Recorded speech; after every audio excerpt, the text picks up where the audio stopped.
evening guys. So I'm back at the Dungon Creek Esplanade. So guys, amo na ng itsura niya.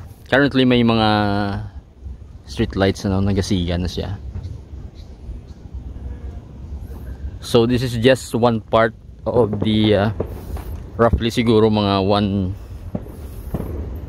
or 2 kilometers nga Dungon Creek Esplanade, no? Starting from Esplanade 3 nga area. But this one is part sang, as you can see there, part ni siya sang Gaisano nga property. So rin there is sa may Times Square and then Cubics area. There are some fireworks on the background. I don't know kung anong celebration, but anyway, so currently may mga bricks or pavement blocks na kita naka-install there, and then somewhat like a curve design niya, though stage ni siya similar sa mga aton yung mga Esplanade nga project. And then may ara na siya, partly may mga railings na, no, iban wala pa matapos, so okay lang, kay in progress pa man. And then ang aton nga suga gali similar siya sa Esplanade 10 yung mga lights. So try natin i-adjust. So if you remember, sa una sa Esplanade 10 amo ni siya pang-install. And then this leads to the area where formerly may covered ni floodgate isang Gaisano, or ang Dawila Venetian nga man-made nga river, pero wala na siya sang atop currently. And then ang side sini isang una may mga hilamon pa, no. So currently hawa na siya, hindi na nato makita tungod kay gabi na.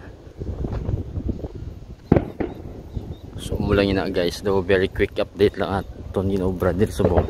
So ining area wala pa siya sang natapan na nila, but then wala pa man sing layout for the pavement blocks.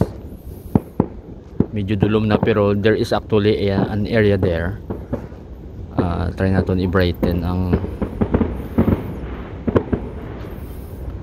there is actually a ongoing, I think somewhat like a footbridge, pero hindi natin siya makita. Try natin picturean karon, and then butan lang natin sa screen, ano.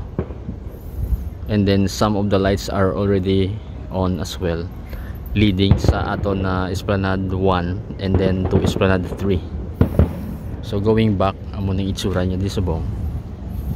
So there are currently around 6 nga street lights nga nagasigan, ano.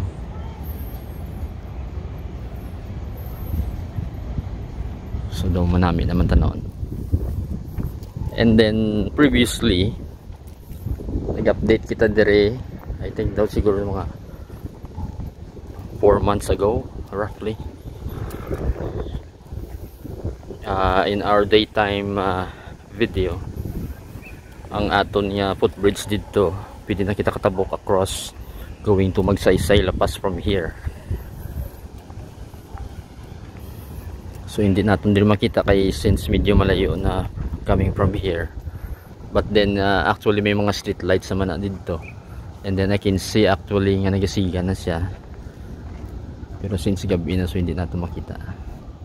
So mula na guys, very quick update on the Dungon Creek Esplanade.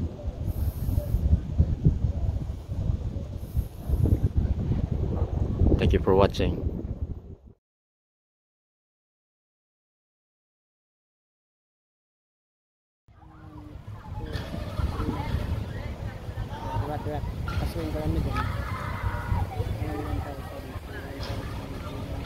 Ayog tapos na. 4 times 3, 4 times 4 seconds. Dali lang gali. 1 times 5 seconds. 5 over 60.